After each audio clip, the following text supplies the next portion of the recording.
કેન્દ્ર સરકારે મહિલા સન્માનને પ્રાથમિકતા આપી છે અને આગામી 5 વર્ષમાં 3 કરોડ લખપતિ દીદી તૈયાર કરવાનું સરકારનું લક્ષ્ય છે। પ્રધાનમંત્રી નરેન્દ્ર મોદી આજે આંતરરાષ્ટ્રીય મહિલા દિવસ પ્રસંગે નવસારી જિલ્લાના વાસી બોરસીમાં આયોજિત લખપતિ દીદીનું સંમેલનમાં સંબોધન કર્યું હતું।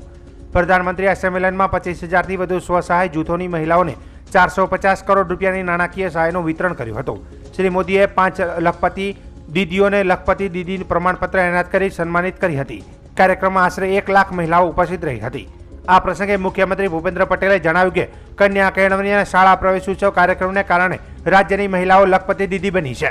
આ પ્રસંગે પ્રધાનમંત્રીએ લખપતિ દીદી યોજનાના 10 લાભાર્થીઓ સાથે સંવાદ કર્યો હતો।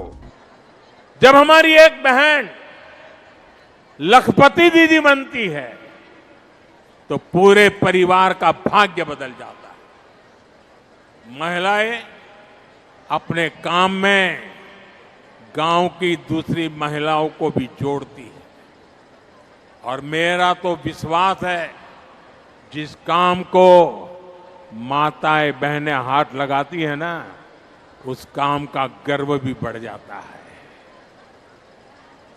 धीरे धीरे घर से शुरू हुआ काम एक आर्थिक आंदोलन बन जाता है।